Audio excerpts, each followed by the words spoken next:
Hi, I'm Caitlin Blackwood, and you're listening to the 20 Megabyte Doctor Who podcast.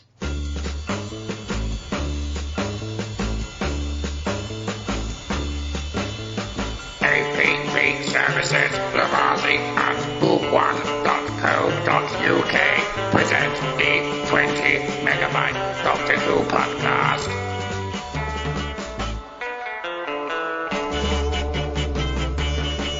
Hello and welcome to the 20 Megabyte Doctor Who podcast, episode 543. I'm Adam, and I wear a fez now.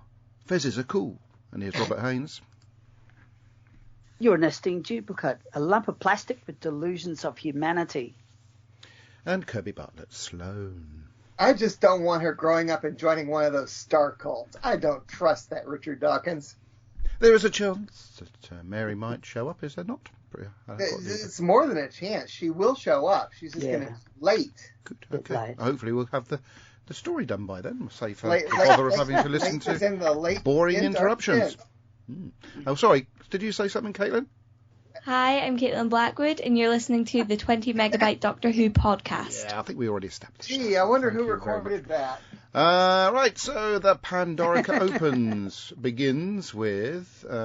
Wait a second, I haven't started the video. Jesus Good grief, Christ. just jumping right in there. Well, of course, let's say we were going to start.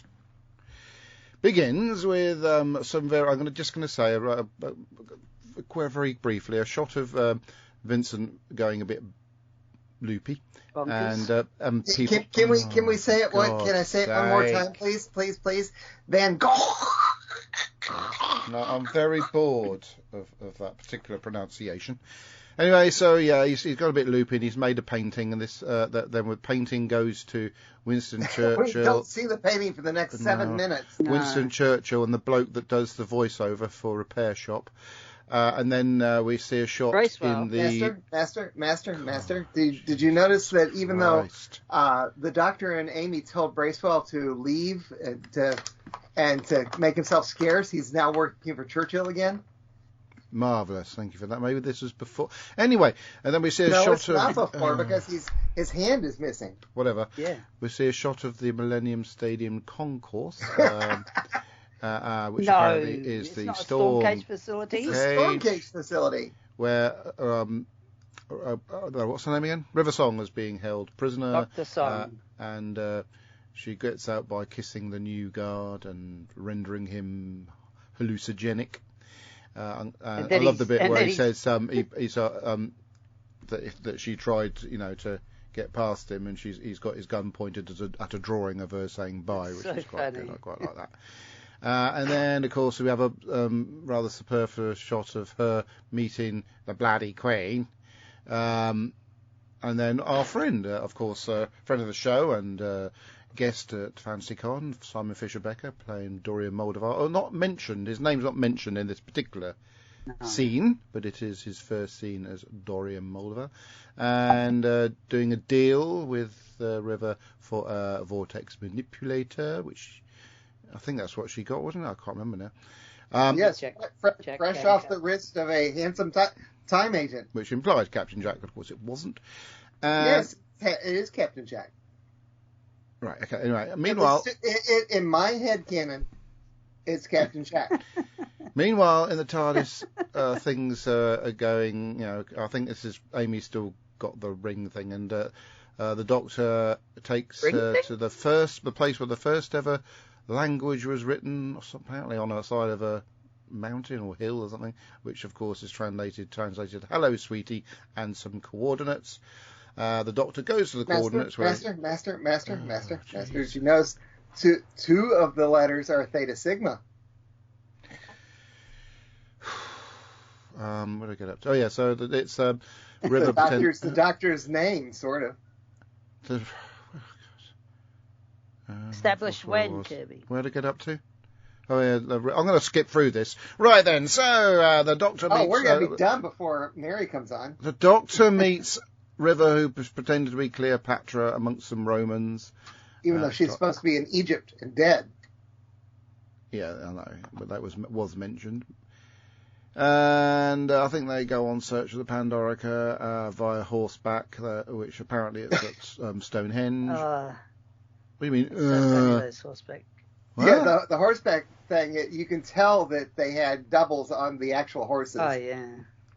And then if you've seen The Confidential, it's hilarious. I haven't seen The Confidential. This is not the 20 megabyte Doctor Who Confidential podcast. Right then. The main actors were on little saddles in the back of a Kirby, truck. And they're jumping, bouncing up and down. This is a two-part story, which has got to be condensed. Right then, Lillian Robin says hi. Be quiet. Lillian Robin says hi. Terry Miles says, good evening, everybody. And then Lillian Robin said, I should find some of that hallucinogenic, I can't even say it, hallucinogenic lipstick. And Brandon Ward says, sorry I'm late, I got stuck behind a wall in an attic in France. Right, okay. I was going to say, cool, yes, of course. Isn't it cool that they actually got to film in the real Stonehenge? Yeah. Yep, I reckon. Anyway, I would have loved that. In some of the sections, though, they also recreated part of it for later filming, but it fits together very, very well. Yes, it does. Right. Anyway, in Stonehenge, apparently there's an underhenge, which is the housing place. Of course, there is. Of the Pandorica, and of course we see a severed cyberhead, and which obviously is the same cyberhead that the Doctor carries around in a couple of series time. Is it? Does it become? Handles? What's his name? What was the name of Handles? I forget. Handles? Handles. Yes. Hey, I said it 4 times. I don't know. I don't think that's Handles, but it might be. Not. They don't really care. At first, when I saw the Confidential, I did not pay much attention. I noticed that they originally filmed the scene with the Cyberman walking through with an actor inside who was missing an arm, but most of the scenes are our good friend John Davey. Splendid. Anyway, so meanwhile they're skulking around and they find the Pandorica, and they find that it's opening very slowly, but it is in fact opening. What River finds this out, and then what was that? That's right. Is playing a Jew's harp. Me. They realise that everybody appears to be arriving in space. Terry Miles says the head looks like Handles. Thank you, Terry. Yeah. I'm going to say it's Handles. It probably isn't though. And the Doctor goes up. You handled that well. The Doctor goes up and he needs a bit of help, so they decide to round up the Roman army. And with the help of River and her little The gun. Auton army. Yes. It's a Roman army at the moment, Robert. Did you not watch it? We didn't find out they were Autons. Yeah, that's why I watched it. So please behave yourself, or I'll set Lillian onto you. Right. Since we know that they're Autons, they're Autons. Before we saw this, we didn't know they were Autons. Therefore, they were Romans. But I knew when I watched this time as well, though. Exactly. That's right. Master? Oh, what? I'm going to do my pedantic moment of the week now, wow, great. if I may. Mm. I follow a professor on TikTok who is a professor of Roman history. And anytime you see Romans pulling their swords, like we see throughout all of TV and movies, by having them on their left side and pulling them across their body, that is incorrect. They actually wore their swords on their right-hand side. Okay. What happens if they're left-handed like me? Huh? Well, they would probably wear them on the left, yes. Is that how? So that's the pedantic. Is that how we're supposed to know they're Autons? Whether the fact they had their no, because if you look at practically everything that ever has a centurion. Christ. Anyway, so yeah, the Doctor is concerned about the Pandorica opening, and Amy is sort of isn't she asking questions about the sort of the ring, and then suddenly the cyber thingy sort of starts crawling, the head starts crawling around, and then the body starts crawling. What? Isn't it convenient that the Cyberman happens to have a sleeping potion and a dart that will work on a human? Oh, yeah. Yeah. Anyway, so coincidences like that. It's very coincidental. Well, it's because he's stationed on Earth, so I'm sure they formulated it for him. I forgot to mention that there's a scene in which a shadowy Roman said he'd go and help, but of course it's Rory. And I love the scene where the Doctor sort of just carries on for a bit after having a couple of words with Rory before he realises it's Rory. You're dead. Yeah. And then there's a little sort of... Well, you're moving right along. Yes, because you blimmin' keep holding me up. Right, where was I? So then all these alien monsters arrive and the Doctor stands in the middle of Stonehenge. Including ones which are fictional in the Doctor Who universe. And also some who aren't enemies. And I am surprised, though, that they got the guy from The Young Ones back. The guy from The Young Ones. Yes. Mean the guy played Mind Warp. You mean Christopher Ryan? The Centauran. Christopher Ryan. Christopher Ryan, yeah. Yeah, that's it. Friend of the show.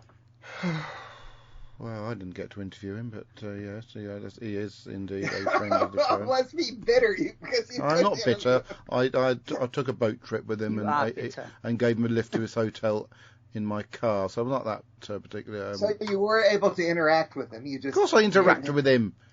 He was essentially under my employ for the weekend.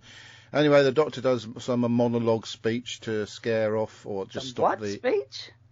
To stop the aliens from, attacking and what have you. Master. And River goes back to the TARDIS and then has a little bit of trouble driving it because it's not very happy. Master, if you ever want to get us to shut up, there's one thing you can always say. Shut up. I am talking. Anyway, so they're starting to go a bit green, the Pandorica, because it's getting closer to opening, and Rory has a bit of a sort of conversation with the Doctor because obviously Amy can't remember him. But River just about manages to... Remember the one thing about this was that it was actually broadcast on the day, which is showing on River's little tricorder. Splendid. So River just about manages to get the TARDIS to land at Amelia's house and goes poking around the bedroom and finds all sorts of Doctor Who merchandise, including like the Romans that look just like the Romans that we just met, and of course the Pandorica. Fred last night when we were watching went Photoshop. And then Rory, meanwhile, is looking after Amy, and he's getting a bit emotional because he feels that something's approaching. And the Pandorica starts opening, and all the aliens arrive and manhandle him. I think he could have got out of that manhandle because he seemed to be holding their arms rather the other way around. And he gets sort of manipulated into the Pandorica under the command of one of those Teletubby Daleks. And... who all seem to have turned up for this scene. Of course, they're all there. They're all got together because they think that getting the Doctor in the Pandorica will save the universe. Because apparently the TARDIS exploding is what causes the end of the universe. So they're protecting their own, everybody by getting rid of the Doctor. And then Rory shoots Amy dead. Even though he did tell her to run because he can't control it, and all the stars in the sky and the Earth just disappear. Through episode 1 of the finale. Moving on to episode 2. Let's see what people are saying if they're still awake on the live feed. What? You wouldn't even wait for Mary. Is Mary here? No, she's not. Shut up. Right then, Terry thank you, Terry. Terry Miles says, "Oh, don't be like that." I agree with him. And then surely it's not Rory, but Raw Viticus. So anyway, then we have a recap on the next episode of all the stuff's been going on, and the TARDIS is about to glow up, and I think I forgot to mention that River says something like, "Sorry, my love." Meanwhile, in Amelia Pond's garden, we see the first scene from 11th Hour, the first episode of the series, of Amelia praying to Santa. But when she looks out the window, there ain't no TARDIS. And then she goes to see, I think it's her school teachers or some therapist or whatever. She's drawn a picture with stars on it. But what? Her aunt, isn't it? I don't care. Somebody. Of course, there's no such things as stars, but the moon's in the sky, so that's a good thing. She's reading. Oh, yeah, she gets a note through the letterbox. But there is a star. She gets a note through the It's an exploding TARDIS. Whatever. That's the star, isn't it? What? I guess we had a painting. She was doing paintings with stars in, and apparently stars don't exist. Shut up, right then. Anyway, she gets a thing through the letterbox where thing. Oh yeah, I think from the doctor or something like that, where she has to go to the museum and stuff. And meanwhile, in the museum, her mum takes her. Was it her mum takes her? I think she did. My mum takes her to the museum. It's a bit different in this episode than she did at the wedding. That's not her mum. That's her aunt. Right, it's her aunt. Whatever. Well, I'd be able to concentrate if you didn't keep interrupting me. Lillian Robbins says, "Don't forget what? Nothing. Right. Lillian Robbins says, "Don't forget we first saw the Doctor carry a mop and wear a fez in the Seventh Doctor era." Do you know which Thank story? You, Lillian. She's got Kirby-itis. Right. And what story was that, Kirby? Silver Nemesis, shut up. The Queen. Silver Nemesis. Silver Nemesis. Do I have to say things umpteen times before anybody listens to me? Silver Nemesis. Sorry, Deb, I just apologise, and she must be in the other room. He's probably getting hacked off of my voice being raised at the moment. So Amy's dead, and then the Doctor appears wearing a fez and gives him Sonic, and a few complicated things occur, timey-wimey things, and I'm just going to skip past this bit because it's a bit complicated. The Doctor's going backwards and forwards. What? Yes. Because I just wanted to mention, go on isn't it rather convenient that where the camera is looking and where little Amelia's waiting, that's where the Pandorica just happens to open up. You can't see that there's a front or a back or where it's going to open up, can you? No, anyway, back to the episode. But isn't it convenient? Robert, yes, it's very convenient. For Tommy White, it's a science fiction fantasy TV program. That's a good one, Kirby. I agree. Anyway, in this museum, there's a stony Dalek, and the Doctor gets he's all over the place. Timey wiminess. He's obviously trying to fill in gaps with the paradox.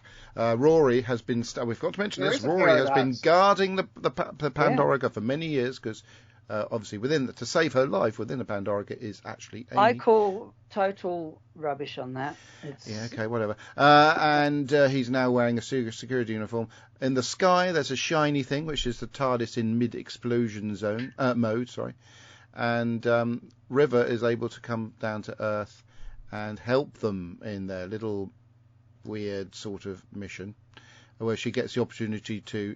Sounds like you don't like this very much. She gets the opportunity to threaten a Dalek and kill it. Oh God, it's sticking. Oh yeah, and then of course the Doctor dies. Don't forget they also. But he doesn't die because the Doctor doesn't just die; he lies. That's a poem. Yeah, and just moving forward a bit. It's not moving forward a bit. Oh yes, so the Doctor therefore decides he's got to go around and just have a few conversations and just sort of put in a few tidbits to sort of keep the complicated scenario going. One of those things, of course, is going back to speak to Amy while she's in the that Angels episode. I like the way everything fitted in though. Yes. Little tasks that he did because it was actually. Done well by Moffat for once, thought out. Yeah. That's because it's early in his. First year. Yeah, that's true. Anyway, so he goes and finds sleeping Amelia, obviously the girl who waited, and takes her to bed, and very inappropriately sits next to her in a bedroom where her parents, for God's sake. Of course, they were in the crack, weren't they? And then Amy's crack. Amy's crack.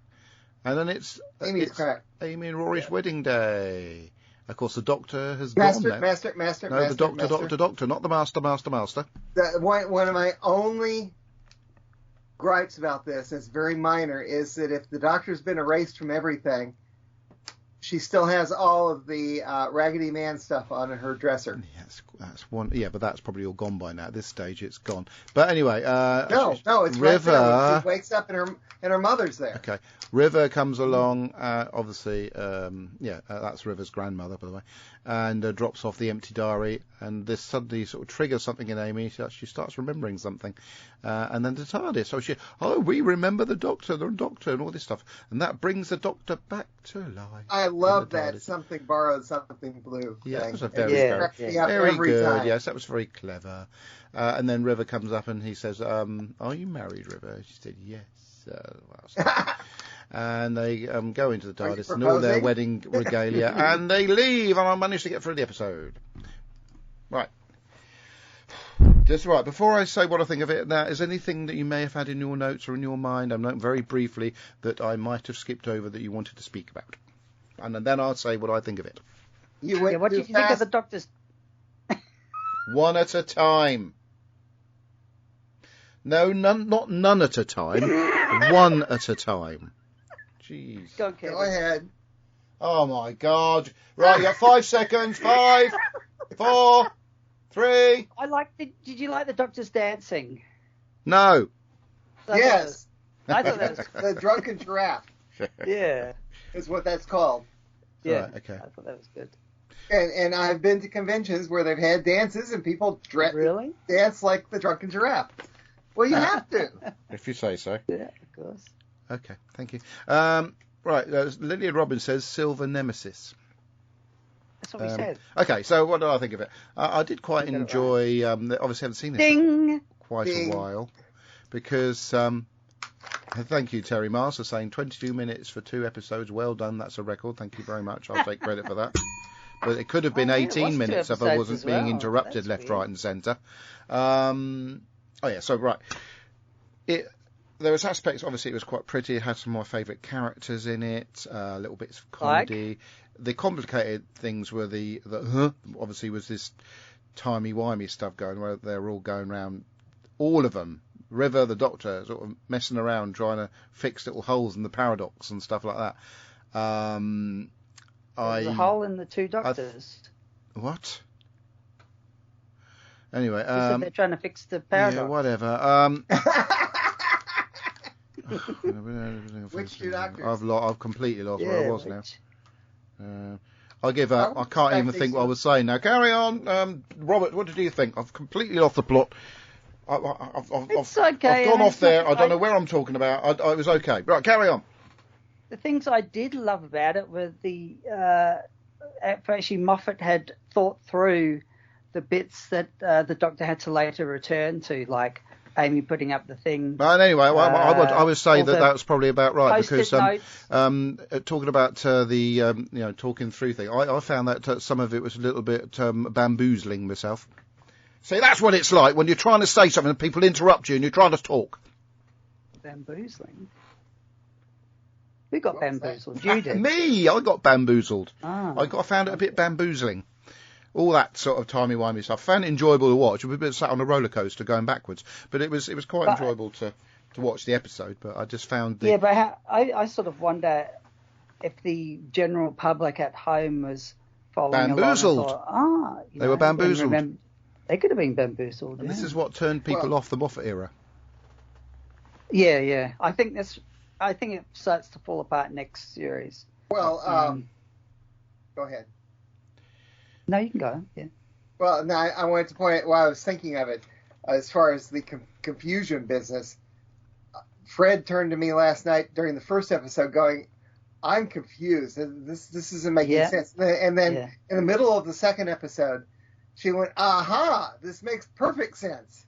I still found it was a bit of a reset, like they did at the end of the one of the definitely. RTD era. That's what I thought. Complete reset. They can't seem to work out a way out of these things, can't they? Without just like, we just reset. Let's destroy everything. Let's undo destroying everything. That's basically what it is. It's a bit like if Boris Johnson wrote Doctor Who, isn't it? I'm going to go that way. No, I'm going to go that way. Oh, God. That would be awful. Have you done? Have they got rid of Liz Truss yet, have they? Doesn't she have to get rid of herself? Anyway, and carry on. If you're done, what's your name again? Robert, isn't it? We're going to move on to Mr. Bartlett Sloan, and I'm going to hold tight and see how this goes. Well, this story makes absolutely no sense. It is extremely confusing at times. It has so many plot holes. And my opinion of it is that it is one of the greatest stories of the Matt Smith era. I love it. Absolutely love it. Contradiction in words, isn't it? The pedantic part of me doesn't care because it is so darn entertaining, so much fun. Oh, it is entertaining. I agree. It is very entertaining. It is marvelous to watch. I have absolutely no problem ever sitting down and enjoying this one. Yes, and it is entertaining. I do agree. So no. I don't know if Ben were here. He'd say River Songs in it. I hate it. It's pedant. I have pedantic issues with it, and I don't care. Well, that's all right. Yeah, because as you're saying, a lot of it doesn't make any sense. And if you try and think out a rational way out of the story for the general public, it's just like what did they do? I personally think the general public would be completely bamboozled because they won't necessarily have watched all the previous episodes of the series, which obviously there's a big tie-in with all the previous But does that really help? No. That's what I'm saying. This is why the public get turned off. This is pretty much the pinnacle of the Matt Smith era, and I am going to but we've got Curse of the Black Spot coming up. Yeah, I'm going to eviscerate most of the next season series, starting with the Christmas one. I absolutely hate the flying shark episode. Most other people think that is the greatest Christmas story of all of them. When I saw that was next, I was extremely disappointed, but I do know I have to watch it. I know. Okay. God, it's time for Kirby's special feedback slot. Oh, it is. Okay, let me get got there. The music, have you? Okay. Yeah, where's the music? You want some music, do you? Okay. Sorry, that's the door creaking. Well, all I've got is this. Well, sound like a wet fart. Kirby's trying his hardest to bore us. Time to make a cup of tea. You know he's going to ignore us. Maybe you will go for a wee. How close I was to playing that earlier on, I might as well play it now. Right then, get on with it, Kirby. Well, the first comment is someone with my name pointing out that Roman centurions didn't carry their swords on the left. Robert Wentz Jr. says, so we are at the season enders and we see Amy's crack all over the place. Pretty much the doctor resetting time with the doctor in a box, a great new toy. We find out about the doctor's coat situation in this one. We have Romans and Rory is back as a Roman Auton. I love the part where Rory was alive and the doctor couldn't believe it, so the doctor pushes him with his finger. That is fun. Yeah, that also was good. Get the failed League of Doom and the big Amy and Rory wedding. Good two-part story. Rating for both 4 out of 5. It's nice and favourable. I believe that's Ian's feedback. Has he got 2? So I will ignore it. What? He's got another one though, Kirby, which you flipped. Yeah, this one I will read. Says, I saw the film Amsterdam last week. It's set between the wars. 3 friends are caught up in European plots to rule the world. It's hard to understand what is going on until the end. The 3 spend some time in Amsterdam. Although this could be anywhere, it could be Brussels or Birmingham. What does that have to do with anything? Yeah. Okay. It's probably like the plot in this one. Okay. Indeed. Neil James. The Pandorica Opens, The Big Bang. The first episode is fantastic. Energetic, exciting, and brilliantly executed. I love the Doc's speech on top of Stonehenge, and everything is suitably epic for this finale. The second episode begins with Amy telling her younger self that things are about to get complicated. No S, Pond.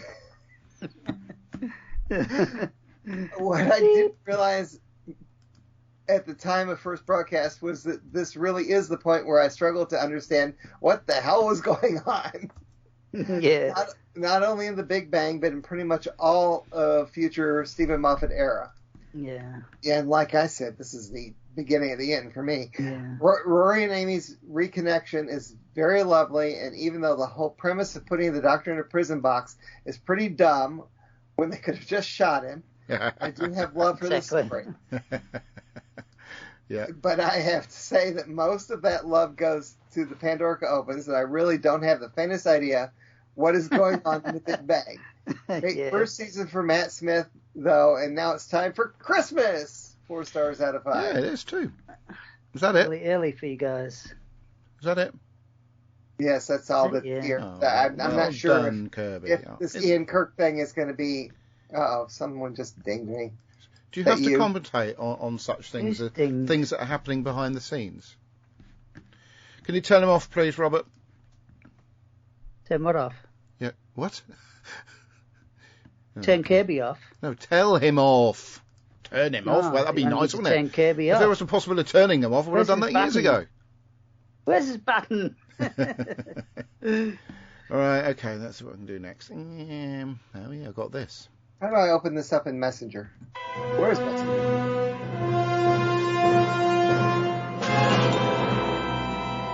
Hello, 20 Megabyte Podcast. This is Ian Kirk. Hello, Ian. Hello, Captain. A message from the dawn of time. Oh my, they killed Amy. Stonehenge might be an ancient monument, or it might be that they ran out of money, and that is just the scaffolding. A vast end-of-series epic to rival Russell T Davies. Why does the Pandorica open from the inside when it is empty? Because it's a science fiction fantasy TV program. Amy trying to convince Rory he is Rory is like when she was persuading Bracewell that he was Bracewell. Yes. Any kid who has a set of plastic Roman soldiers now finds it is canon. Moffat underlines that he can declare that any character never existed. Come on, Stephen, it's obvious. Adric. Yeah. Amy's life makes no sense. Moffat is going to revisit this idea with an impossible girl. The ambitious plotting ties in most of the characters from Moffat's first series. It does too heavily point out that he can change anything. Yeah, rewrite history. It continues the New Who theme of the companion being the most important person in the universe. That's true. I saw the film Amsterdam last week. It is set between the three wars. Set between the wars. 3 friends are caught up in European plots to rule the world. It is hard to understand what is going on until the end. The 3 spent some time in Amsterdam. Well, this could have been anywhere. It could have been Brussels or Birmingham.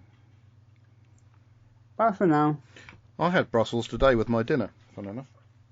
Oh, thank you. I'm glad I'm not there by your side. Thank you, Ian. That was Ian Kirk, everybody. Okay, Brandon Moore has sent something in. It's quite long because it's a review of both episodes, and Mr. Bartlett Sloan is cherishing the moment that he can actually read this out. Do you, me? Wait a second. Deep breath. I wasn't expecting this. I'm trying to get it so I am sorry, not. Put your glasses on. Who is this from? That would be Mr. M, i.e. Brandon Moore. Is that what you just sent me? What? Mr. M, i.e. Brandon Moore. Did I not just say that a few moments ago, Robert? I'm pretty sure I don't know. Is that what you said? Oh, God. Wait, did you send me something else, too? No, I just sent you Brandon. So is this the one that starts with Silence Will Fall? I believe so. He's reviewed both episodes separately. I don't know. First of all, it wouldn't open up into Messenger. And then you're rambling on and trying to open this thing up, and you're mentioning Brandon. Rambling on? That's a pot boiling the kettle black. You don't normally send me Brandon. You normally send other stuff. I didn't realize that he was sending it this way. No, he sent it to me. Oh, jeez. This is yeah. Silence will fall. I hope so. Not while Kirby's on the podcast. I'll be reviewing this one in 2 parts, perhaps to break up the monotony for whoever's reading it. Hey! Very prophetic that was. How can I make this bigger? Can't read it. Oh. Well, I'll just attempt to read it. It's small type. Yeah, that might be Thank you, good. sir. May I have another? Well, this is good. In fact, this is my second favorite part of my favorite story of Doctor Who. So yeah, really? I have a lot to say about this one. I love the extended pre-credit sequence revisiting various characters from across the prior episodes. It helps to set the story up on a vast, wide scale, unlike anything we've seen before. The whole of the universe is here, waiting for the Pandorica to open. It's nice to see Ben's favorite back as well, with Riversong getting into the full swing of Roman things and dressing up as Cleopatra. The idea of Stonehenge as a big marker is a fun idea, and the underhinge is suitably atmospheric. The Pandorica is a wonderfully interesting design, giving nothing away about what its contents could be. Cleverly, the amassing army of alien adversaries arriving around to accost the Doctor are only initially described rather than shown, setting up a mouth-watering teaser for their later appearance.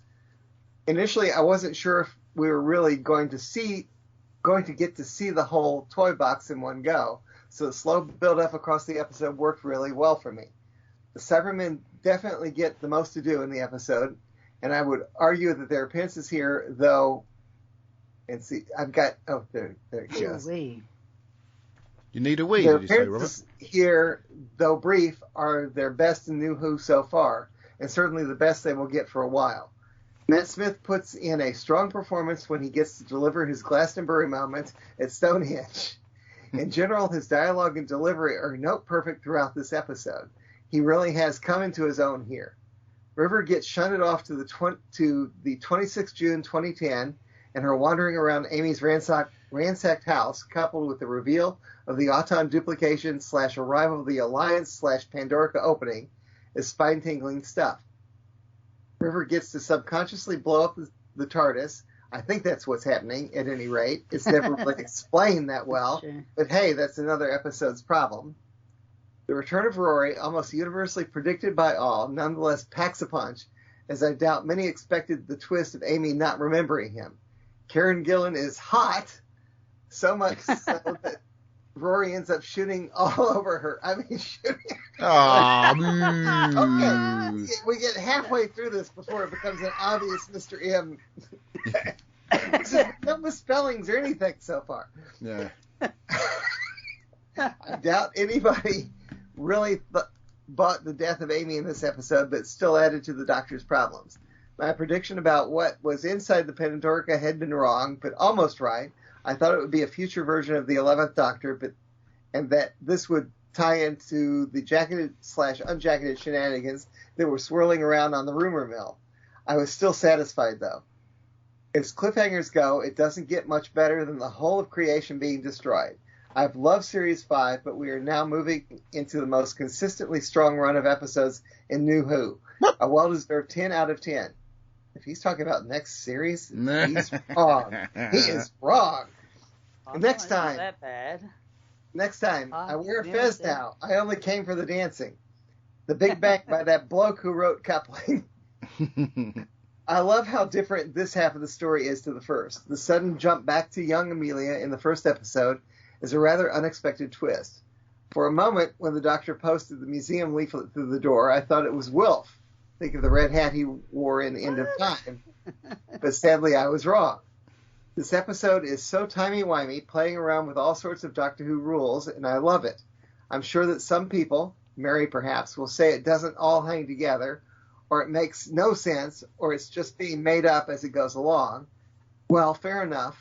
If you want to have incorrect opinions, someone's messengering me while I'm in the middle of reading. It's not me. It was Robert.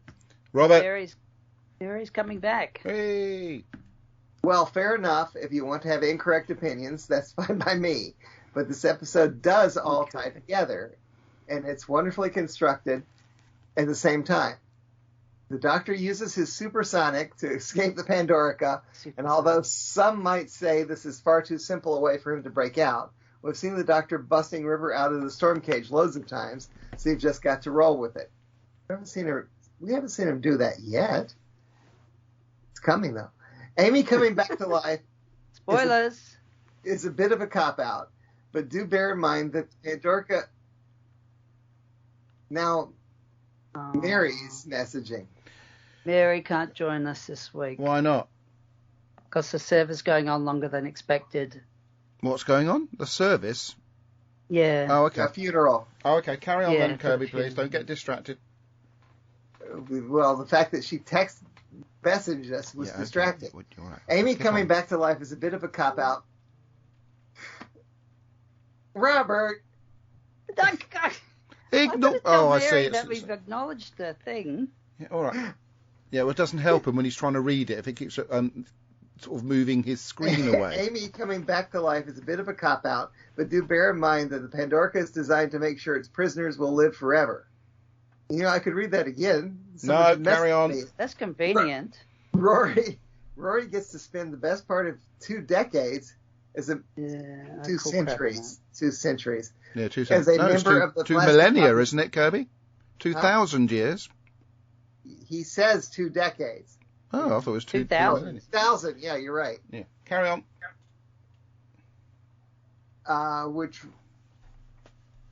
Where are we? As a member of the plastic population, whilst River's song Bird is stuck inside forever. Rory gets... Wait. It's stuck inside... I told you, it's too small. Yeah, champagne supernova. Would you like me to carry on, Kirby? No. Okay. It's stuck inside... Well, I'm almost done. Oh, okay. It's stuck inside a champagne supernova in the sky. In the end, the Doctor has to admit there's no way... No, wait, that's a Blur song. And restart the not. It's an Oasis song, Kirby. Yeah. It says Blur. No, it says Blur, but Champagne Supernova is an Oasis song, which is rather fitting for the Starlight Sang. This is feedback from yes, Mr. no, M. I'm just correcting him. I'm correcting him because other people will. Okay. I wouldn't know. And restart the universe with the second Big Bang. This does give him a chance to rewatch the last series of Fast Forward, or Fast Backwards, maybe. Why did he stop at the 11th hour, though? This could have been a good chance to relive the Twin Dilemma and Where's My Mouse? I don't remember it saying that. Relive the Twin Dilemma all over again. The wedding day comes and Karen Gillan looks hot. Oh, don't say it if he says it again, please. Though I really doubt that Amy should be wearing white. Very good. The something old, new, borrowed blue moment is very clever, and I love the Doctor doing the drunk giraffe. Yeah. The episode ends with some brilliant foreshadowing for the next time out, and the promise of an Orient Express in space, though it'll take a few years till we get there. It's not exactly the same Orient Express either. No. I love this episode. It's my favorite of the new series, and I could watch it over and over again. It's the best Moffat has been. I simply have no words left to describe how much I enjoyed it. 10 out of 10. Next time, Jaws at Christmas. Yeah, I enjoyed it too. I just found some elements of it a bit confusing, but I enjoyed being confused in it. And that's funny now. I'm allowed to say what I think of it. Weird.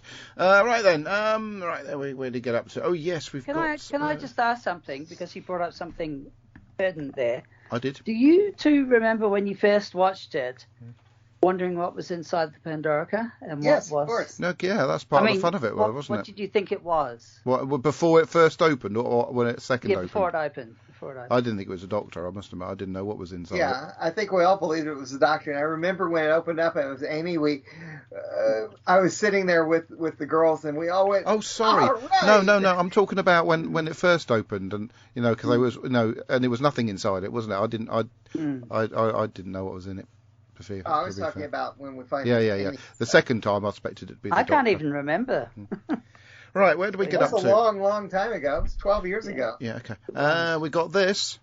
This is Andy Lane here. It is nearly 6 o'clock Sunday night, and I've got a nice cup of tea here to make sure for the bath.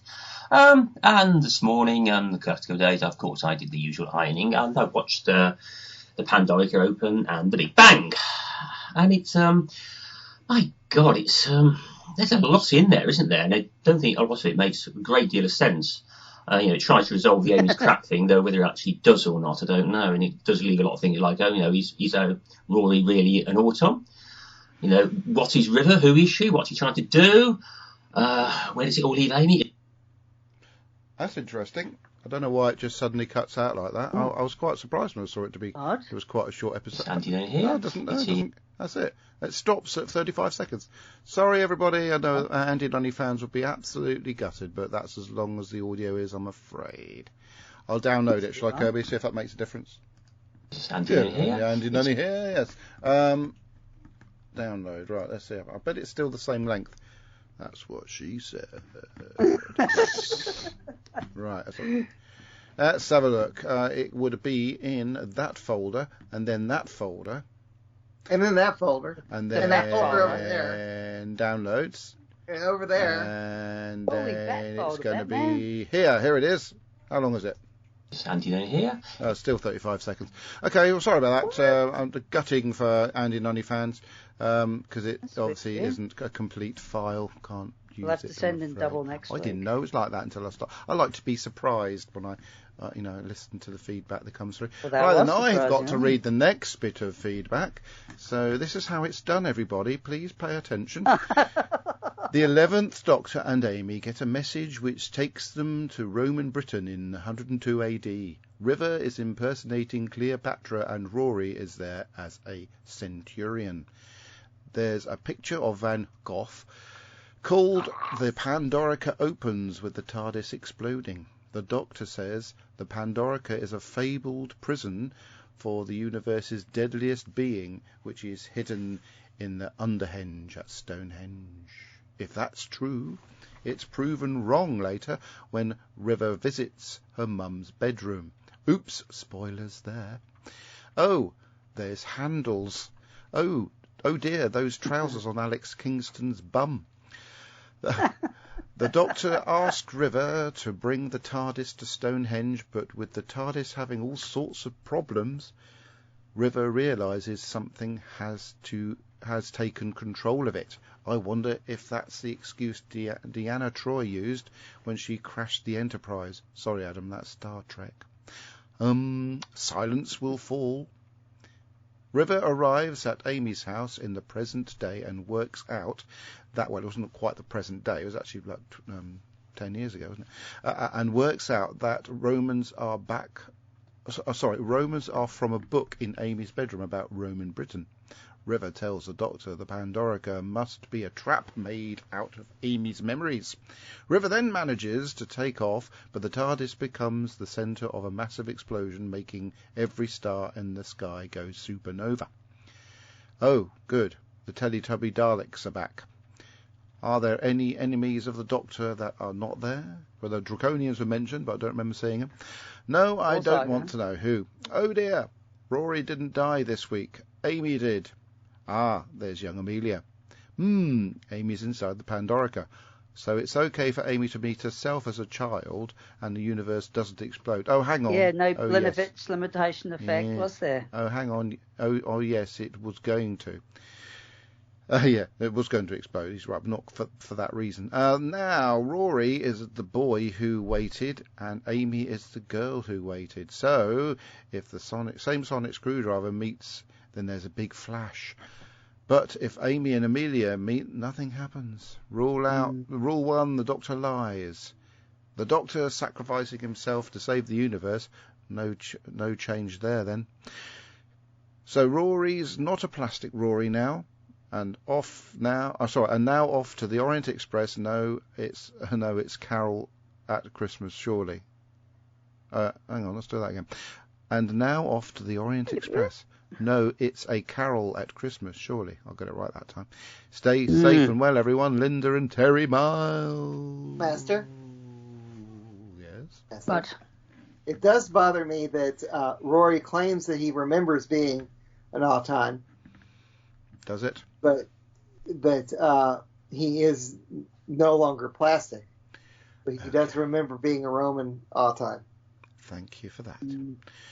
And that leaves us one last thing on the sort of feedback department. yes, who gets Robert the pleasure. Robert Bartholomew Hales is going to do the feedback of Councillor Alan Tiberius Butcher. Sorry, I forgot where I was. So, Alan Tiberius Butcher by Terwilliger. What? Tyrannical. Get on with it. Tertiary. Get on with it, Robert, please. The Munster gangbang, the box shut, or mopping up after a climactic series arc. Dear 20 Megabyters, the Pandorica Opens, the Big Bang, is of course a closely studied counterposing of two methods of preservation and protection from threat. One is the containment and exclusion of such a threat, whereas the other relies on the identification and employment of knowledge. It clearly suggests the latter is superior as it tackles the issue rather than restricting with the your accent there, Robert, made it sound like that it tickles the issue, but carry on. It tackles. Well, it could tickle the issue, make it laugh. Go on, carry on. Rather than the restricting. Make them laugh. Shut up. Carry on. Concomitant reality that such limitation could be released with all the consequences of its original threat manifesting. It should be noted that whilst some might say that recreating the universe... darn it! Hey. Carrie, go back. Well, I have to delete that one. That's the wrong file. Right, it's gone. Okay, hold that thought. What the hell's going on with my filing system here? Date modifier. It's on a Mac. That's what's wrong. There's nothing to do with it being a Mac. I just clicked on the date modified thing, and it was the wrong way around. Shut up. I'm contractually obligated to make fun of Mac. No, you're not. Right. Go back to the beginning of that paragraph, please, Robert. It should be right. It should be noted that while some might say... You're not actually supposed to say it. Okay. You know how this show works. Can we start again? Go on, then. It should... Oops, he hit his mute. I did too. Okay. Yeah.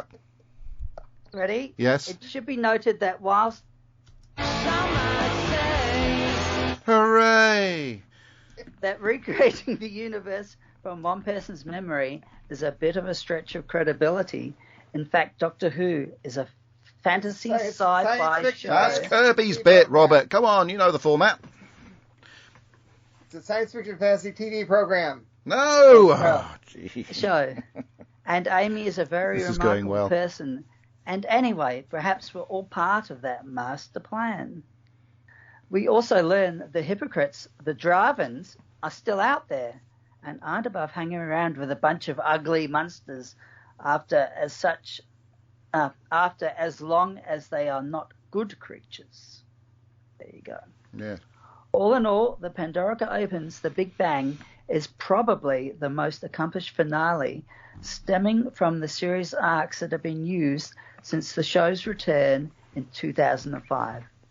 Its premise certainly pushed Doctor Who to the edge of where it can go with the fantastical in destroying the universe and recreating it from some wild extrapolation of memory. Wow.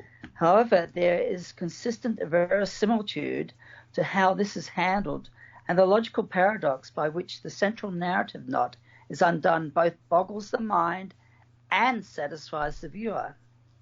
There is so much here for the casual and dedicated viewer that it carries off everything you could ask for from a series finale for the series.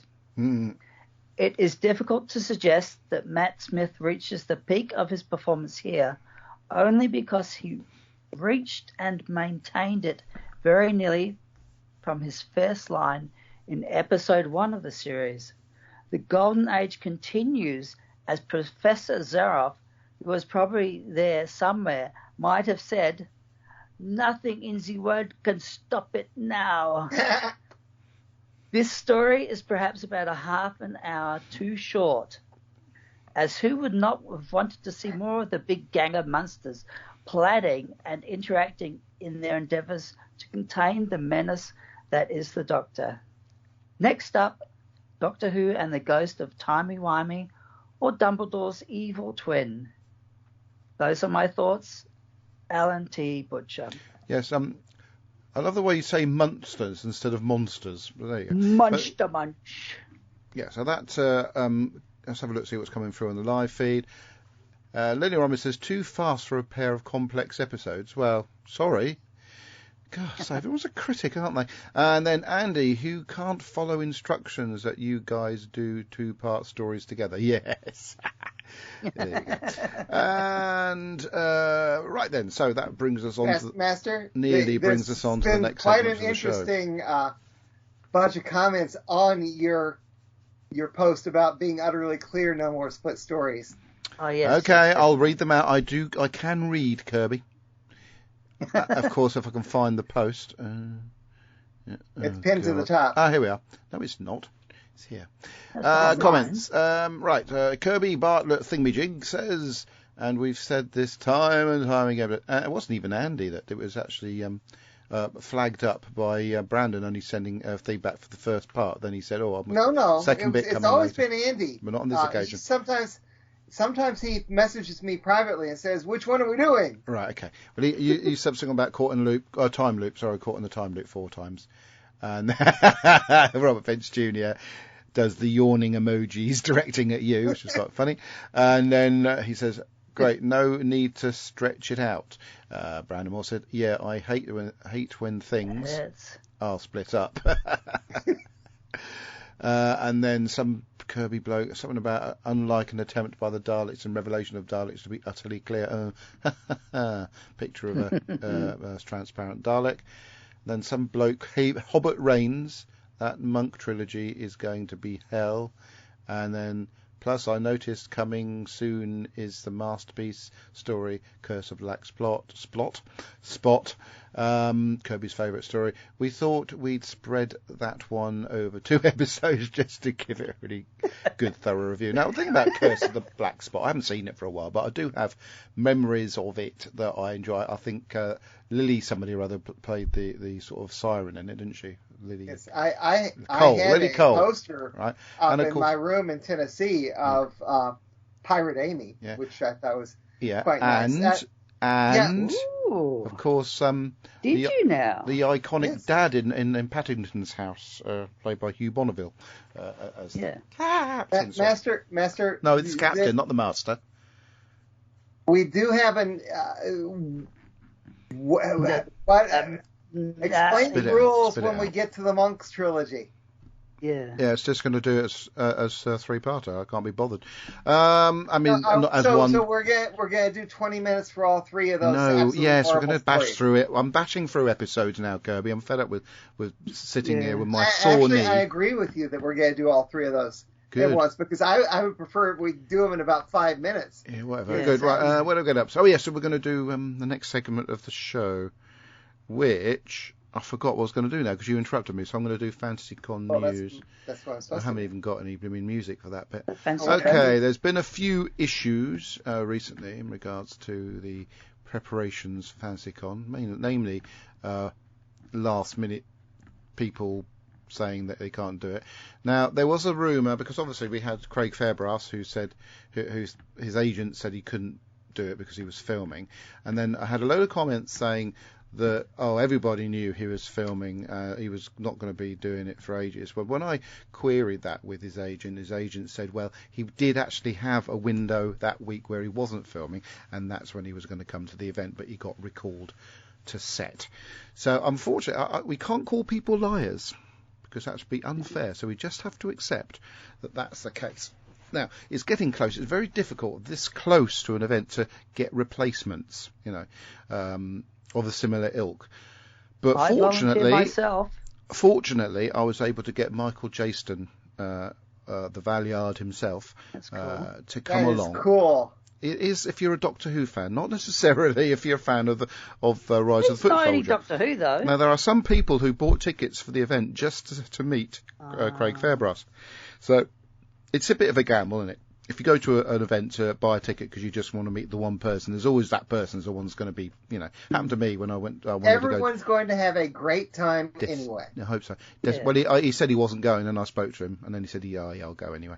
So, yeah, it's not easy. I mean, it's so difficult. I met a person in Cowes today and they were carrying a K9 under their arm, and I said, oh, wow, do you know there's a Comic-Con coming up in a couple of weeks' time? No.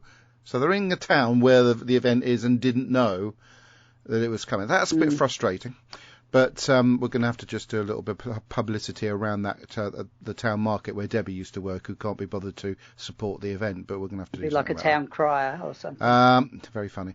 Of course, so we had a lovely message from National Treasure Clive Mantle, which more or less, reiterating that he's coming, and we've had Simon Fisher-Becker very excited because he's got his ticket and everything. So Simon has come in the night before. We haven't quite worked out what we're going to do with his early arrival because he wants to do a fundraiser. But take him someplace. It's so close, and everybody wants money for using their space for these sort of things. So it's a difficult thing. But we did a site visit the other day, and yeah, it's taking shape now, and in some ways, and it's an awful thing to say, I'll be glad when it's over, because it's been a total worry for me for the last 6 months. When is it? So I've been so busy, and I haven't been able to devote enough time to that, and I expected to get a bit of sort of help from people, and to be quite honest, I haven't really had that much help from people. So it's just difficult, and I have to be very deeply persuaded to do another one because of the lack of help from doing this one. How long before? There's been help, but not as much as I was hoping. And if I'd had the help I hoped I'd had, then it would have been easy. I could have said, "Oh, can you do that?" All I've got, the people don't realise, I work for Marks and Spencer. I have my own business, and it's busy during the summer. I'm working non-stop, so I'll be. Finish at M&S, come home and working again. So I don't get a lot of break. I've got a family I don't get to spend much time with. Yes, So I would help if I were there, but I can't. Anyway, 3 weeks' time. On a positive note, we have people confirmed. I've just a few other people waiting to confirm. But when you put paraphernalia out that, so-and-so is going to be, and then the minute you put that paraphernalia out, they're not coming, it's very frustrating because all the posters are out with their pictures on it and everything. But, like I say, it's not that far away now, so I hope it goes. 3 weeks. Who do you have to twist their arm to get them to help you? Roy's my psychic, but he's busy as well, so it's just difficult. It really is. It's so difficult. And also I worry because you think is anyone going to come to it? The fact that it's difficult publicising the thing anyway. I know you get your moaners and stuff like that, but it's been so difficult. I haven't been able to get any artists at all, apart from possibly Clive Burrows. Alistair is obviously having trouble at home, so he's doesn't look like he's going to be coming. And it's a Comic-Con with no artists. Woohoo! That's good, isn't it?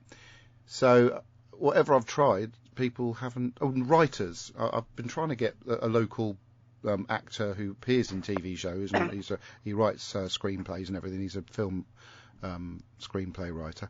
He's so modest that he doesn't want to come along, so he doesn't want to blow his own trumpet. So it's a very difficult scenario, and that's all I'm going to say on the matter. I'm keeping my fingers crossed. If people do come along to it, they're going to have a good time, but I'm not confident that because I'm a pessimist that people will come to it. They did last time, but Right then. Well, I'd help if I were there. Maybe you could import me next time. I just wanted people to share things, share posts, and spread the word, but that hasn't really happened. They've just read them, but they haven't shared them. That's the other thing of social media: share posts. You could have a special guest from Australia and a special guest from America next time. No, exactly. Yeah. Great. It could, but I'm not going to. It costs money. And it's a charity event. We're trying to raise. That's the other thing. That's the other thing, right? I created a raffle to raise money for Wessex Cancer Trust. Oh, yeah, I saw that. And no one shared it. Wessex Cancer Trust. I thought people might, that's only £1 a ticket. We'll go for that. I give up. I really do. It's just nobody's sort of interested in. There's a million entries available. Yeah, I saw somebody the other day. It's like a friend I met. They said because obviously I'm a published novelist, and it was very difficult to get my book out and about. You are? And she said her book, her first book, sold 25,000 copies. I don't think people like me, you know. Anyways, we're going to move on to the next segment of the show now, which is, and it starts a bit like this.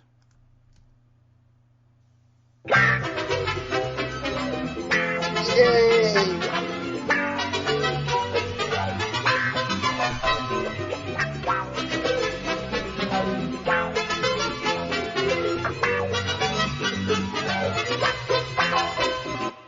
And obviously the listeners who may think this is going to drag on for a bit, don't worry, it won't drag on for that long. But at least, Kirby's got a chance this week, as he was completely trounced. I had a chance last week, and I still failed. Yes, you made a right mess of it, didn't you? So, it's a basic quiz, Robert. Basic. Okay. Basic. Basic. Right then. So I've got questions, and I ask you a question. You provide me with the answer. If you can't get it, it goes over to Kirby. So it's 2 points for an answer, or 1 point. Already if you've had typing to pass it, Robert's name is winning this one. Yeah. Oh, that's unusual for you to say that, isn't it, Kirby? Yeah. Yes. Right then. So the question is, I think Who's I'll this try for? the pink ones. Right then. So Robert, what? Is that for me? Well, Yes. Pretty sure your name's Robert. Hang on, let's check. Yep. Robert. I think that's you, isn't No, it? because I'm deaf, and my left ear has lots of tinnitus, so all I can hear is that noise, and it gets hard to. Oh, sorry, just stopped. Oh, sorry. Isn't that nice? Right. What was Martha Jones' mother's name? Huh? How am I supposed to know that? Okay. Crazy eyebrow lady? Very funny. The options are Francis. Shut up! Let me go through the options, for God's sake. Right. Francis, Franzine, Francisco, Franella. What was I think Martha it's Jones? Francis, isn't it? Well, no. So I can No, play. it's not. Hang on, let me play the wrong sound effect. I've got it here somewhere. Oh, there it is. There we go. Kirby. That was Francine. it, wasn't it? Francine. Oh, the Francine of the Quantum Group. Very good, Robert. Right, so move on to Kirby. Master. What was Dorothy Chaplay's... I can't read that one. It's dark in it. What was Dorothea Chapley, companion of the First Doctor, more commonly known as? Dodo. Yes. You say that again, because it came out as O for some reason. Do. No, that's wrong. As dead as a... That's wrong, sorry. What? Well, you went do, it's dodo, and you went do. That's completely I was wrong. repeating it because you seem to have problems hearing me. Well, you should have therefore repeated the correct answer instead of the wrong one. I did. Right, there's a bonus pot this week, and there's 1 point in the bonus pot. Here's the bonus pot question. I know would be the response, so as I know who's going to be the one who gets there first. It's in which year did man... Sorry, God bloody... Oh, my glasses are playing up. In which year did man travel to the moon influenced by the silence? Oh, come on. Was that you, Robert? Or was that Rob? No, that's Kirby. Go on then, Burby. 1969. Ooh. So the bonus point goes to Burby. Right, okay, so go back to I remember it well. Robert. I don't. I wasn't even born. Robert. No. But I remember it. Robert. Yes, sir. Eventually. Right I then. was killing silence. Any more interruptions? Points are going to get deducted. Which famous classic author is the Doctor with when he encounters the Gelf in 19th century Cardiff? Isn't that Charles Dickens? You asking me the question? I'm supposed to be asking the questions. No. This isn't Jeopardy, and it wasn't. It was... Yeah. Kirby. Master. Who warns the 10th Doctor? You are not alone. The face of Bo. These are too easy. I'm going to have to Captain change Jack. them. Right then. These are too easy. I'm moving on to more difficult ones now. In human nature, Robert. Wait, who's... Oh, Robert, okay. Oh, jeez. What was the name of the school that John Smith, a.k.a. the 10th Doctor, was teaching at? There are 4 options. Farrington, Farringham, Fareham, or Farlington. Which of those were the right schools? I've got no idea. Is it Farlington or whatever it's called? No. Kirby? I have no idea. Just you got 3 options. You might get one of them right. Well, you'll have to repeat the... Right, the options are Farringdon, Farringham, Fareham, or Farlington. And which one did Robert say? I can't remember. Farringham. Oh. He got it right. Oh, no. It was picked at random. Yes, clearly. Right, so Kirby. Master. According to popular legend, which year did Henry Avery go missing? So according to popular legend, which year did Henry Avery go missing? Avery, isn't that the pirate from The Curse of the Bad Plot? Oh, just get on with it and start asking questions. I'm asking the questions. Right, okay. And Robert? You're supposed to take 1,000,000 points away. Robert? Yes, what? What's the answer? I don't know. 1833? He tried to give me an answer. So there we go, one of these. What is the answer? 1699. Should have got that one. What? 1699, yes. Right, bonus pot question. There are 3 points in the bonus pot, and this is the bonus pot question. You remember the rules. Which deranged genius invents a reality bomb designed to destroy all matter in the universe, but him and his creations? No. Go on, That's Kirby. easy. The Master. Ooh. Oh, God, hang on. Master. Sorry. Master. Nope. Oh, shit. What? What happened there? No, well... Oh, no, you made me delete a file, you naughty man. Ooh. Oh. Right, hang on. Right, that's right. Now that's correct. So, no, it's not the Master. So those 3 points stay in the Wait, who is it? It's not Dave Ross, Dav is it? Ross. That's what I just said. No, you didn't. Oh, that. Okay. I didn't delete the file. I thought I had. It made the "I've deleted you" sound, but it didn't actually delete it. No, that was correct. Correctly wrong. So still 3 points in the bonus pot. We move back to Robert. Ross. It is Davros. I said Davros. I was fixing that story. Yeah, you don't have another stab at it. It's a bonus pot question. Right then. Kirby. Oh, Robert, sorry. Right. Yeah, what?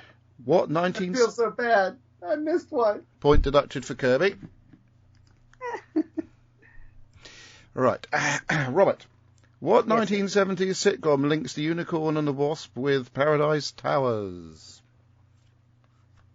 Not 40 Towers, is it? That'd be funny. You've given me that answer, so therefore I have to take it. And what's his name again? Kirby, isn't it? Kirby? The question got interrupted. Yes? Oh, gee. Do I have to read it again? Yes. It's a bit of a mouthful. Right. What 1970s British sitcom links the Unicorn and the Wasp with Paradise Towers?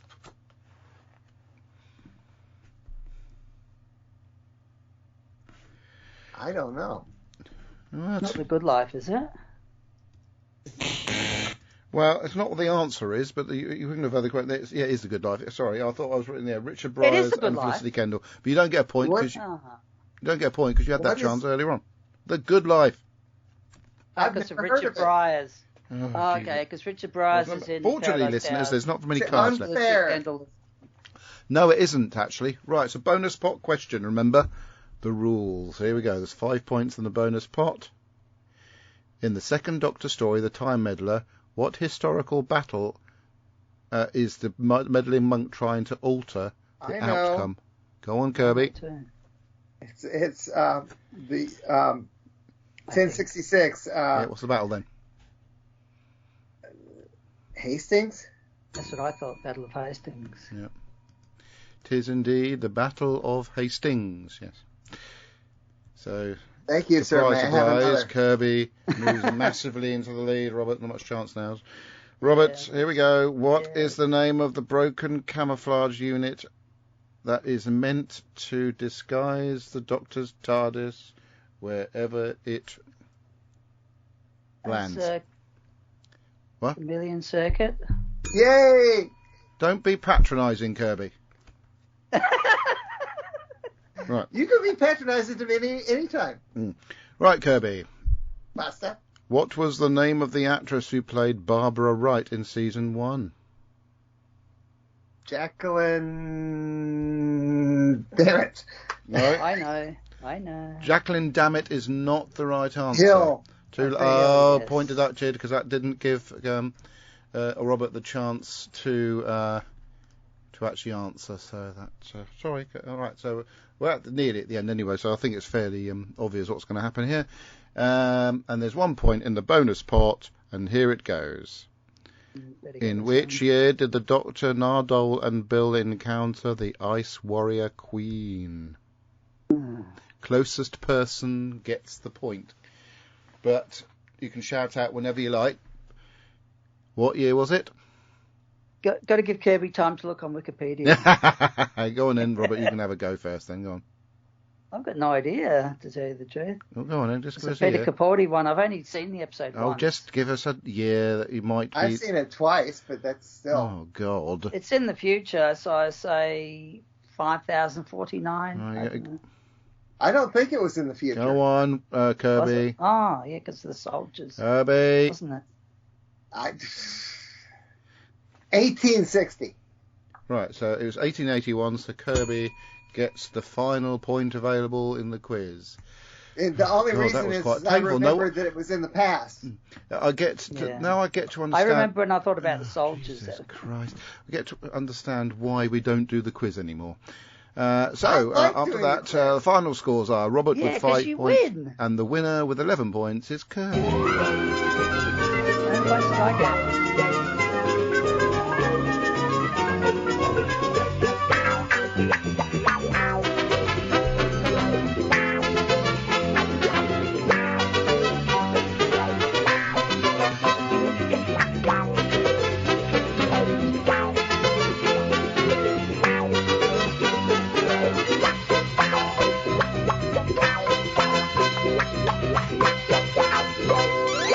Wasn't that fun, listeners?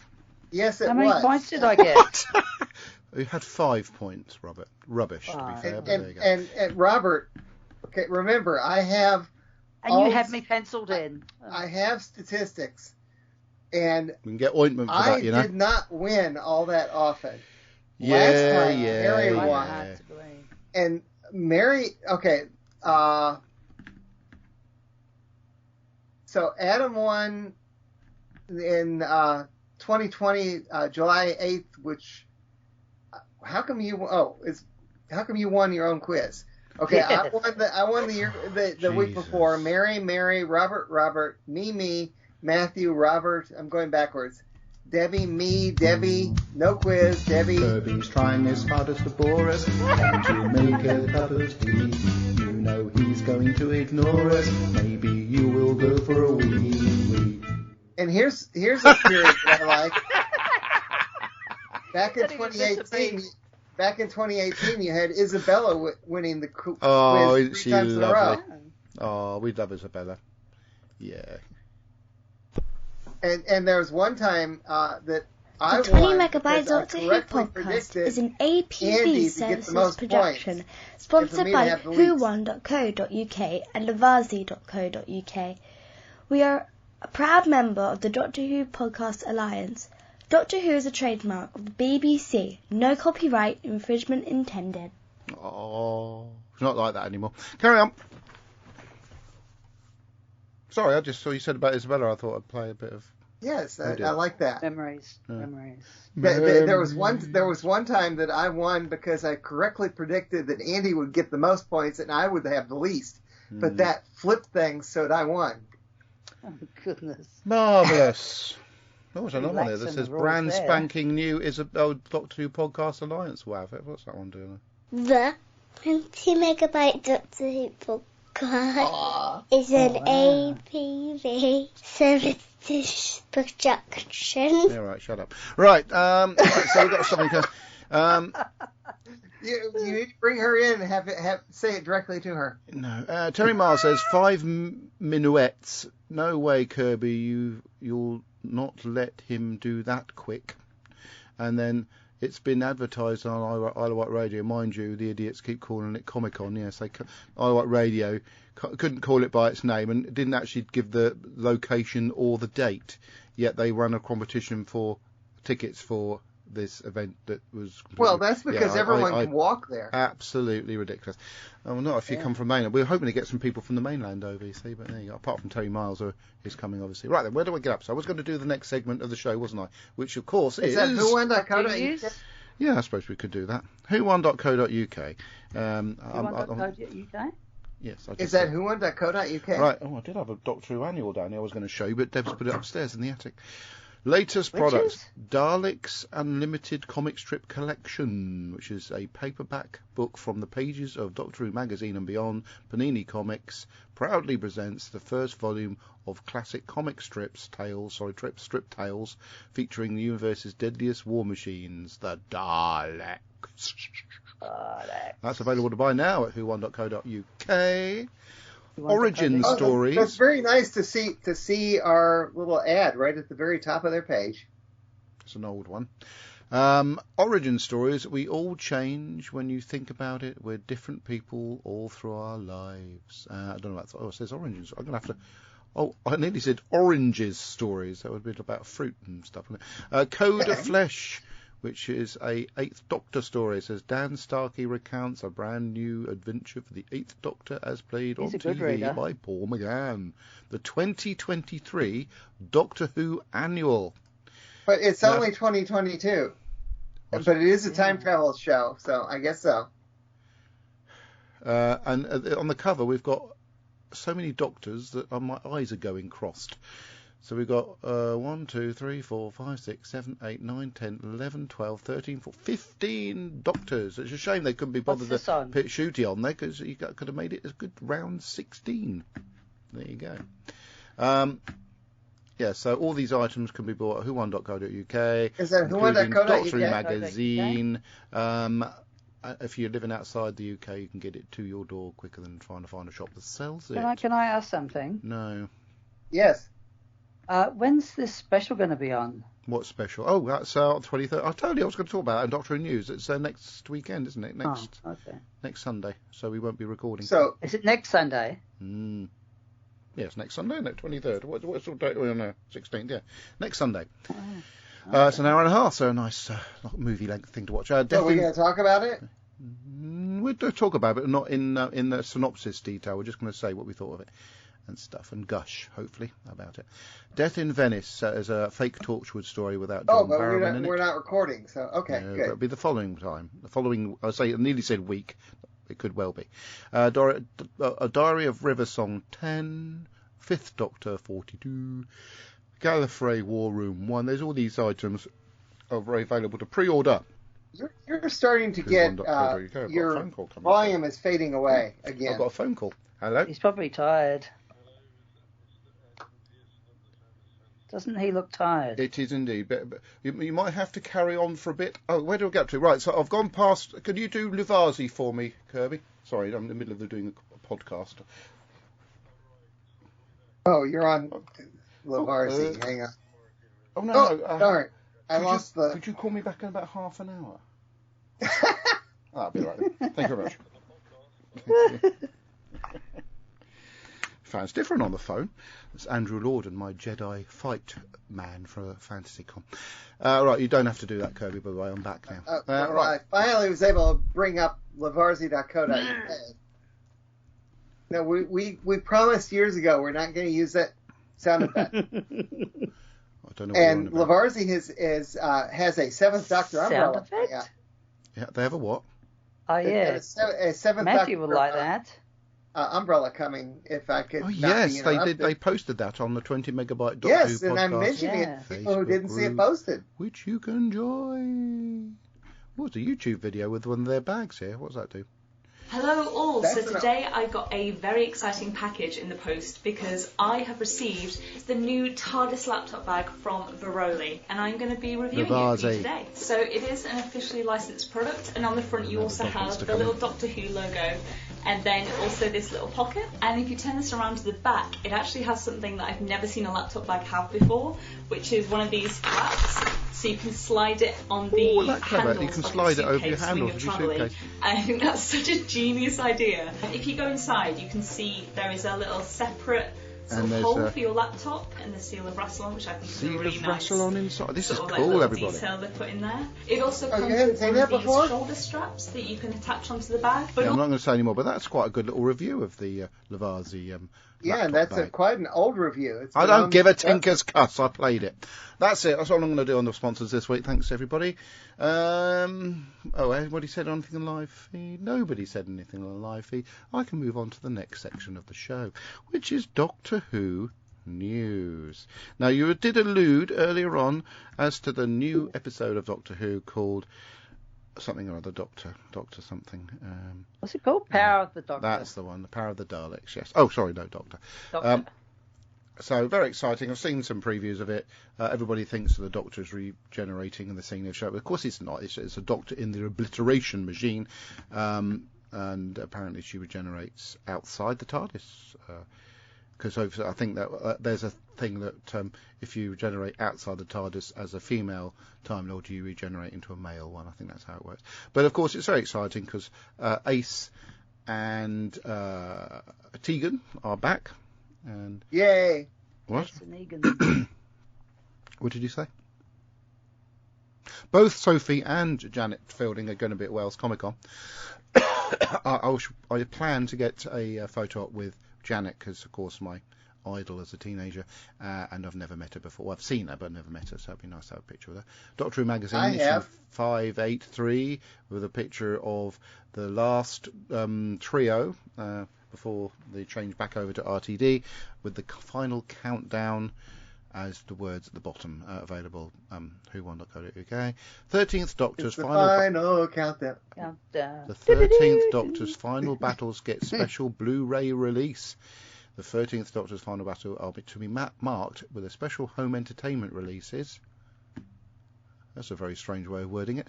So you get the last 3 episodes and stuff. Lucky you, when's the Series 2 box set getting released? I don't care. Doctor Who Worlds of Wonder update. The National Museum in Liverpool did that last time. I'm not going to say it again. Right then. So yes, it's all very exciting. It's always exciting, even if it's rubbish, and it might not be, when a new episode of Doctor Who is about to come onto our screen. Yeah, but the last several episodes have not been very exciting. I wouldn't say only if you look at it as a standard of Doctor Who. If you look at the standard of every other television programme, it's actually quite good. But Doctor Who, for me, is quite a high standard of storytelling. Flux was kind of disappointing. Some aspects of Flux, some aspects of it were very good.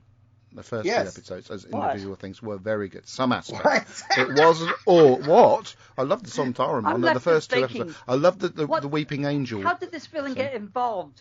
What's their motivation? I've got no idea. What are you talking about? I know. The whole mess. It's a bit of a mess. Right, look, let me point out what I think, right? The Sontaran episode was quite good, and the angel, the bit when the Doctor changed into an angel at the end was fantastic. That was a really good episode. I love the characters in that story, where they were standing on the edge of the universe, etc., etc. And I just liked it. I thought it was a really good episode. It was let down by a subsequent episodes of, but there are little gems here and there of the Biss Tribnall, Criddle, whatever her name is, era. There are some really good episodes, especially Rosa and a handful of others. So it's not all absolute dire, but even, as I keep saying with Doctor, even the poor ones are better than a lot of things on television at the moment. So that's not saying much then. Oh, it doesn't say much for other things on TV. It wasn't that bad, some honestly. Good old classic things like the 4th Doctor, some 3rd Doctor, the 5th Doctor. Yeah, it's not as good as Doctor Who should be, but it's still bloody good. I'm sorry, but it is. Right, all I have to do is go. We know as Doctor Who fans. If I tell Fred that I ask her, you want to see some 4th Doctor, she will be down here in an instant. Yeah, but I'm saying, if you say we know what Doctor Who. Excuse me. Excuse me. Jesus I think Christ. she liked Flux better than I did. We know what Doctor Who can be and what it's capable of. So obviously we know that Chibnall can't do the job, but it's still pretty. He good thought TV. he could. Pretty. Back when he was a teenager. Yes, he did. Oh yeah, not that part. Oh God, I'm just so pleased we can get to the end of the show now. Right. So now we talk about what we've been watching. What? Yeah. What have you been watching? Well, if you let me speak, I might actually be able to answer your question. Right, where do we get up to? I did actually make a note. Just speak up, I can hardly hear. I've made so many notes recently, it slipped right down. He's fading. Shut up! Right, where is he looks tired. Right, I've got to type in something I've watched. I don't know, I don't have the live feed up. Hang on, shush! I'm trying to think what I was going to say now. Oh, right, I remembered now. Right. No, That's what he yawn, says Lillian Robin. What on earth is going on? Sorry, my notes that I wrote about what I've watched this week seem to have disappeared. Or they've gone into a deleted folder. Can you hear me? Yeah, yes. I can hear you. You said you lost your notes. I made a very detailed... Aha! Here it is. Right. This is what I've watched this week, because I took a leaf out of Kirby's book and made notes. Amongst other things, I watched a film called The Lost King, which is basically a sort of biopic. That? What? Who's in that? Some actors. Who's on first? Title's familiar. Sake. Right, I'll look it up. For God's sake. I was going to say what I thought of it, but no, we have to go on. I didn't write anything down because I only watched one thing that wasn't Doctor Who. If you let me speak, what was that? God's sake, why is it whenever I've got to talk about something, I'm not allowed to? Let him finish. Right. Master, go. What? It's your turn. It's your turn. Hooray. Go ahead. You just asked who's in it. Sally Hawkins. Steve Coogan. Mark Addy. Harry Lloyd, who plays the king. So yeah, that's some of the actors. Harry Lloyd that goes. Well, he doesn't in this because he's an actor, Kirby. He's playing a different character. Right. Anyway, so it's basically the true story of when they found the bones of Richard III. Oh yeah, in the that's car right. park in Leicester. Oh yeah. And what's it called?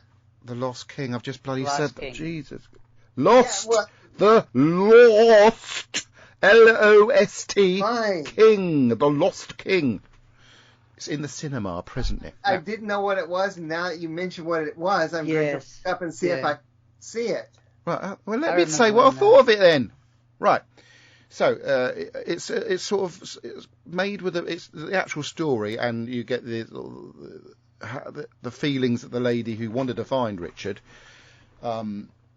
her passion about it and stuff like that, and the obstacles she had as well.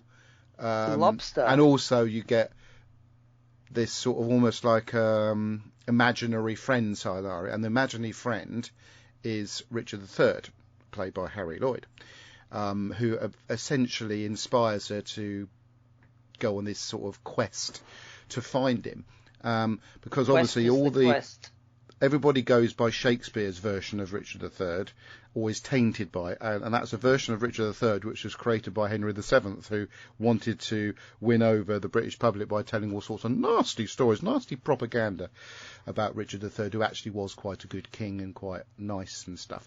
And you'll find this out by watching the film. It's a very good way of telling a story which is very basic about archaeology and stuff like that. And I personally love archaeology, but it's a very personable story and about a very inspiring woman. So I would highly recommend watching this film if you're interested in history and archaeology. If you like, I am very interested in seeing it, but when I bring it up on Just Watch, it's not available on any streaming service here. Well, why would be? It's in the cinema, you silly man. But it's it's in the cinema. It's produced. That old thing, Kirby. It's produced by. Cinemas are germ ridden. God, right. It's produced by Steve Coogan, and he also plays a part in it as well. And Harry Lloyd's really good in it too. It's very good film. And that's the only film I've watched for a long time, actually. So it was nice to get and sit in the cinema and sit on my own and watch a good film. The other things I've watched, of course, are Flores Lava, which is complete opposite type of thing to that. It's just a bit of fun watching absolute knob ends fall in what isn't lava, but it's supposed to be. It's just a bit of fun. Some of them such idiots, aren't they? It is such an entertaining programme, and I don't know why. The presenter is very, very irritating, but he's totally right for the show. A very good programme. Right then, My Grandparents' War, which is a documentary on Channel 4, where famous actors and whatever talk about. They find out, they research through ancestry and stuff like that, what their grandparents got up to in the war. It's absolutely heartwarming and inspiring and quite moving sometimes. The ones that stand out for me were Helen Bonham Carter and more recently, the one who played who was in the Blink story, the actress, what's her name? She'd had her name. The actress who played Sally Sparrow. I know who you're talking of. I can't remember her name. Sally Sparrow was the character. Yes, the character. I can't remember the actor's name. Carey Mulligan or something? Carey Mulligan, that's it. And more recently, Toby, who played... he played the Dream Lord. Toby. But there's 8 episodes. Toby Jones, is it? Toby Jones, that's it. Yeah. There's 8 episodes, and they're really, really good and heartwarming. They're beautiful stories, lots of pictures, and lots of sort of first-hand stories about some...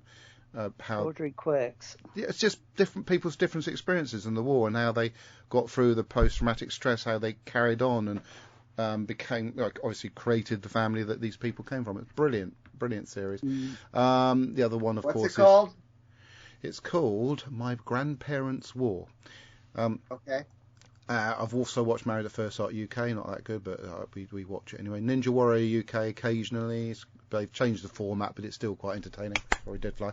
Strictly Come Dancing. The Masked Dancer. Blankety Blank with Bradley Walsh, very entertaining Apple show. TV. A Naked Attraction on the odd occasion, very entertaining show. Because it's just a bit weird. I Am Homicide on Discovery Plus, because I've sort of gone through all the other things like Homicide Hunter and stuff like that. Very good program again. Murder on CCTV, still going. I'll be intending to watch a program in a minute. Murder Found Me, which is very similar to I Am Homicide. She-Hulk, episodes 5 and 6. So we've still got. I need to watch those. I need to finish it off. I think we've done 7 as well. 5, 6, and 7. The National Television Awards, the only award of which was well deserved, was Anton Dubek's, and the lovely Repair Shop, which is an absolutely superb programme. And of course, one I didn't mention down here was DNA Story, which is a programme on ITV where a couple of celebrities basically go and find out what their ancestry is. A very good programme indeed. That's what I've been watching this week. Have you watched anything interesting, Robert? Besides Andor, which was a very good episode last week. I haven't watched that either. It's a really good episode. It's halfway through the series now, so looking forward to quite heartbreaking towards the end of that last episode.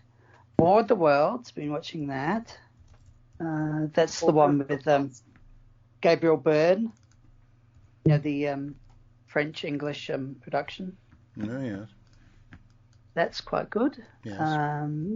The Amazing Race, the Australian version just finished. Before that, the Canadian version finished. And now I'm watching the American version, Survivor, the US version. It's started back up. I always like watching that. The Watch House, which was something from the 80s, like a little horror thing for the kids. The Real Love Boat. Yes, very sad.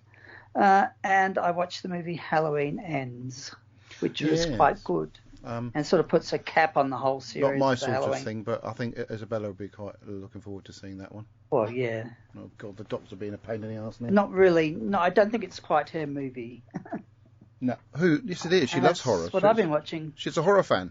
She that's all she ever wants to watch is horror films. She never wants to watch Doctor Who anymore. No, she just loves horror films. She tried to get him to watch Smile, but because she's not 18, they wouldn't let her in. Oh. You've forgotten?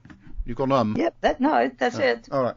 Okay, the other thing I forgot to mention is that Deb has started watching a series called House of the Dragon, and it looks like she likes it and she enjoys it. It looks like she's going to end up watching Game of Thrones, so that'll be interesting. She won't talk about it, but I just thought it was quite interesting that she's got into that. Well, this is the moment everybody's been waiting for. Yeah, Kirby is now going to dictate what he's been watching this week. Well, I was on call most of last week, so I did not watch a whole lot. The main thing, I watched a bunch of short YouTube stuff, like comparisons of Hocus Pocus versus Hocus Pocus 2, sort of thing. Oh, goodness. Well, Same actresses? That's right. I had not watched Hocus Pocus 2 by Yeah, well, don't spoil it, please, because none of us have watched it. Well, I finished Hocus Pocus 2. I enjoyed that. And the only other thing I watched was I was just stumbling around Netflix, and it suggested that I watch Labyrinth, which I did not realize was... You haven't seen that? I had seen Labyrinth before. Oh, yeah. I did not realize that it was on streaming again, because the last time I wanted to see it, it wasn't on any streaming services. I didn't feel like going and finding the DVD. Buy it? Not when I can stream it. Well, I got the Blu-ray and the DVD, so... I've got the DVD, I just didn't feel like finding it. It's slack. But yeah, I enjoyed that greatly, because it had been a long time, and I don't think I even finished it the last time I watched it. Wow. It's very good, and it is, I enjoyed seeing Hoggle, because I see Hoggle every couple of years. Is that it? No one's going to ask me how I see Hoggle every couple of years. I don't really care, but I thought you finished. Sorry.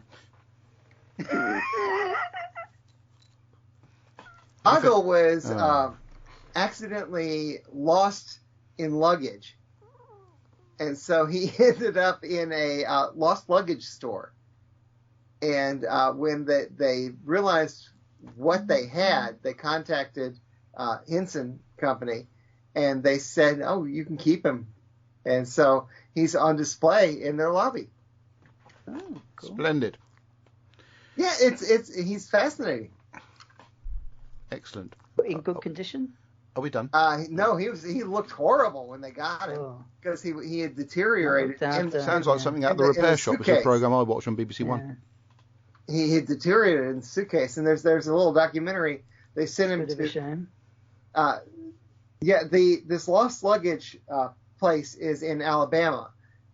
In fact, it's kind of close to where Concasterberus. You do realise we're still on air, don't you, Kirby? Yes. Okay. Yeah.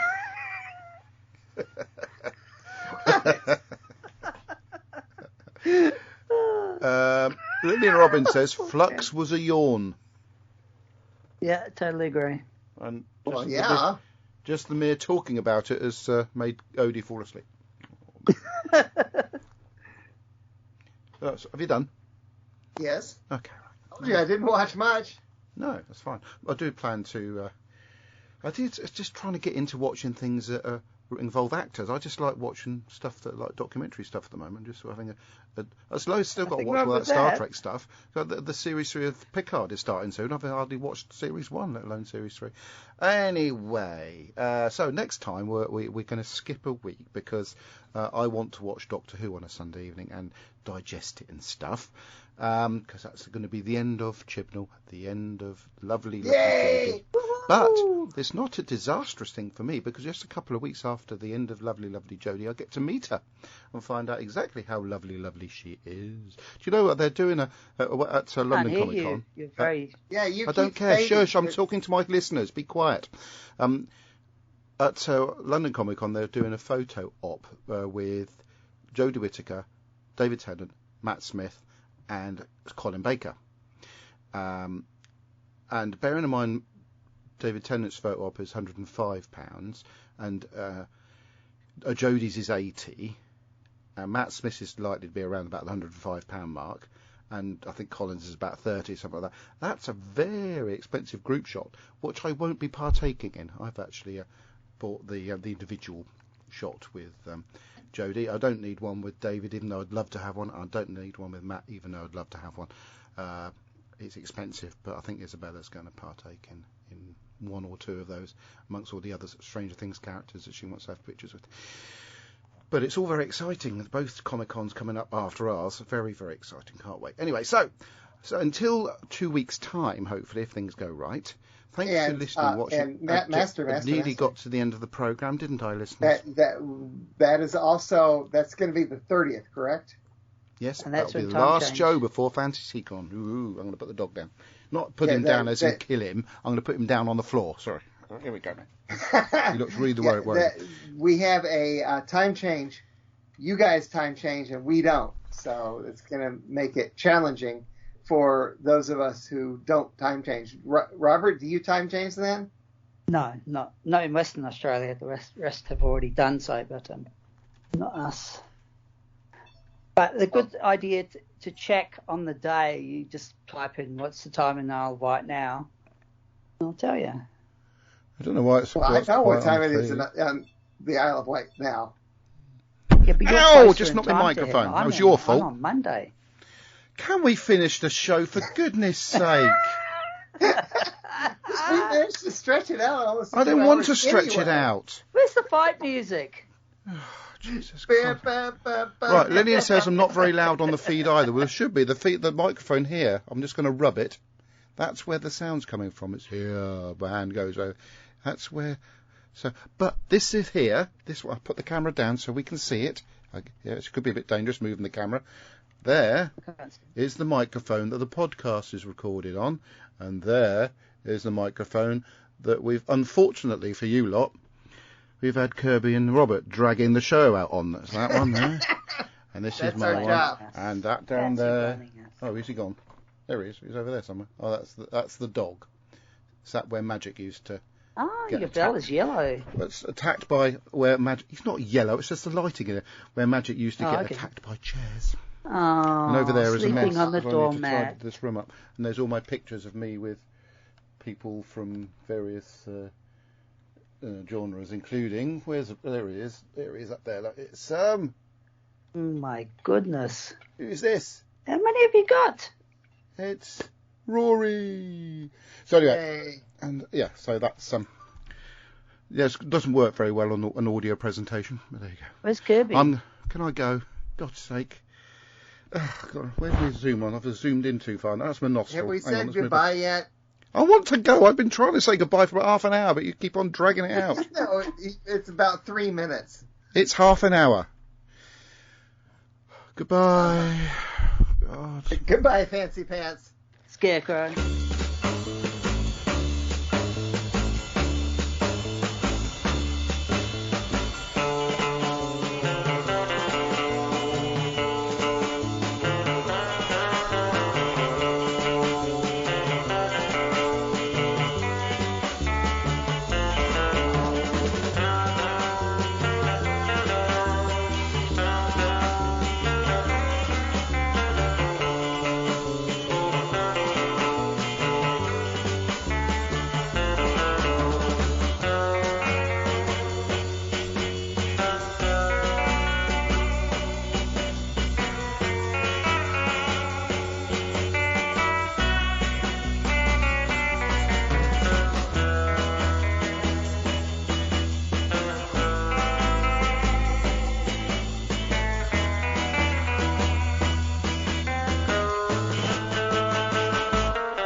20 Megabyte Doctor Who podcast is an APV Services production sponsored by whowon.co.uk, lavazi.co.uk. We are a proud member of the Doctor Who Podcast Alliance. Doctor Who is a trademark of the BBC. No copyright infringement intended.